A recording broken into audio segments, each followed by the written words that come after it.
Rig வேதத்தின் அதிதேவதை கழுதை முகத்தில் இருப்பது ஏன் தெரியுமா? ஓம்.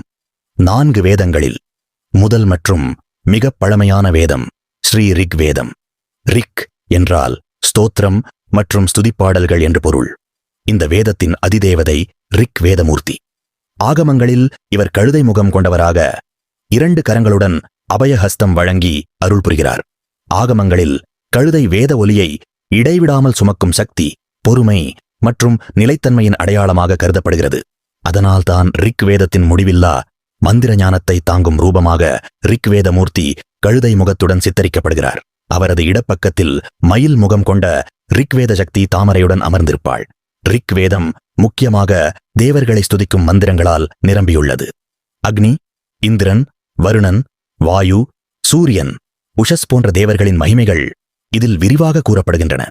ரிக் வேதத்தில் 10 மண்டலங்கள், 1028 சூக்தங்கள் மற்றும் சுமார் 10,500 மந்திரங்கள் உள்ளன. அதில் மிகவும் புகழ்பெற்றது புருஷ சூக்தம். இந்த புருஷ சூக்தம் மகாவிஷ்ணுவின் விராட் விஸ்வரூபத்திலிருந்து முழு பிரபஞ்சமும் தோன்றியது என்பதை விளக்குகிறது.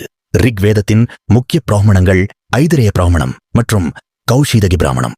முக்கிய ஆரண்யகங்கள் ஐதிரேய ஆரண்யகம் மற்றும் கௌஷீதகி ஆரண்யகம். முக்கிய உபனிஷத்துகள் ஐதிரேய உபனிஷத் மற்றும் கௌஷீதகி உபனிஷத். ரிக்வேதம் யாகங்கள், மந்திர பாராயணம், தேவதா உபாசனை மற்றும் ஆன்மீக ஞானத்தின் அடித்தளமாக விளங்குகிறது. அடுத்ததாக 2வது வேதம் ஸ்ரீ யஜுர் வேதம். அதை அடுத்த வீடியோவில் காண்போம். ஓம்.